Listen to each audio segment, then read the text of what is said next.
हिंदी भाषी south India में gutter साफ करते हैं। यह बात डीएमके नेता दयानिधि मारन ने कही। कौन है यह दयानिधि मारन और यह क्या राजनीति है? कभी स्टालिन सनातन धर्म के बारे में उटपटांग बयान देते हैं, कभी दयानिधि मारन हिंदी के खिलाफ बोलते हैं, हिंदी भाषियों के खिलाफ बोलते हैं, हिंदी प्रदेश के खिलाफ बोलते हैं। आखिर ये कैसी राजनीति है? पेरियार का नाम लेकर हिंदी के खिलाफ बातचीत होती है, जैसे कि जो बात पेरियार ने कह दी वही इस दुनिया में ध्रुव सत्य है, वही अंतिम सत्य है। आखिर ऐसा क्यों? ये दक्षिण की राजनीति ऐसी क्यों है? क्या दक्षिण के राजनेता दक्षिण की भाषाओं को इतना कमजोर मानते हैं कि हिंदी की आहट से, हिंदी भाषियों की आहट से उनके मन में डर पैदा हो जाता है?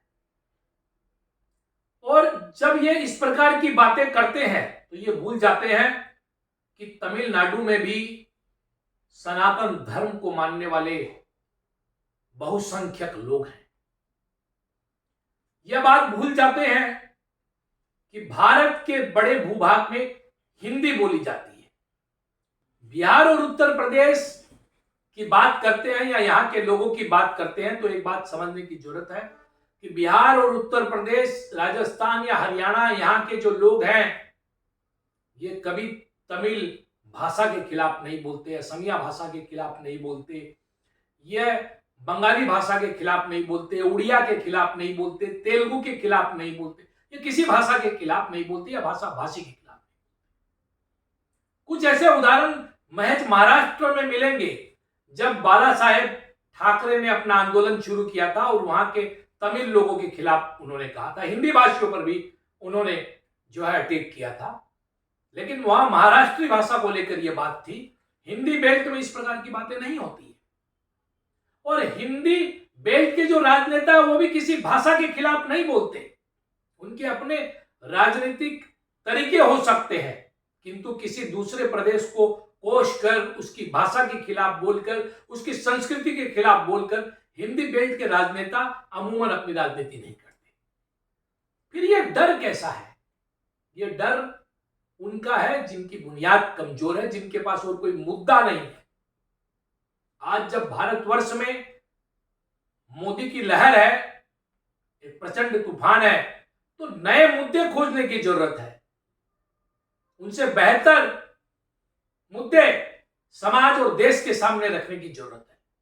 इस प्रकार की जो बातें हैं ये तो देश तोड़ने वाली बातें हैं जो मरान कर रहे हैं।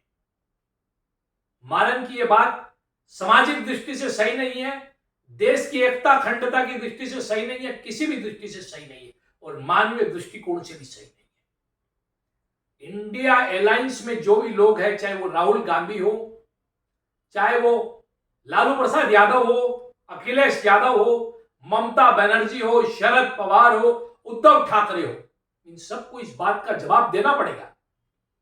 जब सनातन के खिलाफ स्टालिन ने कहा तो आपने देखा होगा कि हिंदी बेल्ट से इनका बाजार उठ गया और इस बार हिंदी भाषियों पर फिर बात कर रहे हैं तो इसका प्रभाव लोकसभा पे पड़ेगा।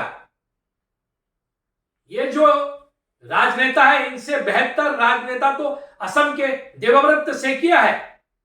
जब कपिल सिब्बल ने गलत बयानबाजी की और कहा कि असम म्यांमार बर्मा का हिस्सा था तो कांग्रेस में होते हुए भी उन्होंने इस बात का विरोध किया और उन्हें करेक्ट किया। हेमंत बिश्व शर्मा जो मुख्यमंत्री है उन्होंने तो कहा ही, किंतु देवव्रत सेकिया ने उस अलायंस का हिस्सा होने के बाद भी कपिल सिब्बल के बयान का विरोध किया। इंडिया अलायंस के लोगों को ये जो देश तोड़ने वाली बातें हैं उनके घटक दल के लोग बोलते हैं, डीएमके के लोग बोलते हैं, अन्य कोई भी लोग बोलते हैं, उसका विरोध करना चाहिए। देश स्पष्टता चाहता है। इस प्रकार की राजनीति करके आप मोदी को नहीं रोक सकते। देश की एकता और अखंडता से किसी भी प्रकार का समझौता हिंदी बेल्ट के लोग नहीं बर्दाश्त करेंगे, देश भी नहीं बर्दाश्त करेगा। इसलिए इस प्रकार की बातों पर लगाम लगनी चाहिए। कुछ लोग बोल रहे हैं कि यह मारन का जो वीडियो है यह पुराना है, 4 साल पुराना है। एक कोई जुबेर है, उसने फैक्ट चेक करके बताया है। अगर ये 4 साल पुराना है तब भी प्रश्न है कि क्या मारन ने इसके लिए माफी मांगी? अगर नहीं तो उनका अपराध है। क्या उन्होंने अपने स्टेटमेंट को विड्रॉ किया? नहीं, तो ये आज भी प्रासंगिक है।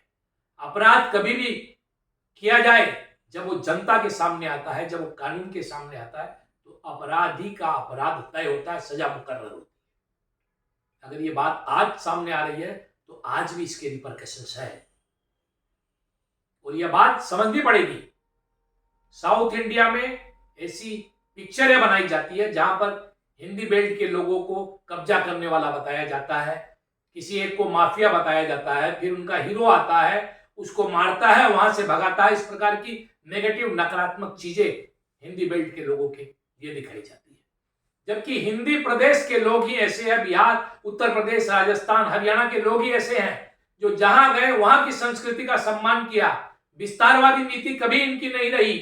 इन्होंने कभी भी किसी राज्य की सत्ता को हड़पने की कोशिश नहीं की, बल्कि अपने परिश्रम से वहां के आर्थिक सामाजिक विकास में जो है सहयोग दिया है, चाहे वो भारतवर्ष का कोई भी राज्य हो। इनका सम्मान होना चाहिए, हिंदी का सम्मान होना चाहिए, क्योंकि यह राष्ट्र के सम्मान, राष्ट्र की एकता और अखंडता से जुड़ी बात है। और साउथ के लोग हो या अन्य कहीं के लोग हो, ये अंग्रेजी को स्वीकार करते हैं और हिंदी को अस्वीकार करते हैं। यह बात अंग्रेजों की गुलामी की मानसिकता को ही दर्शाता है।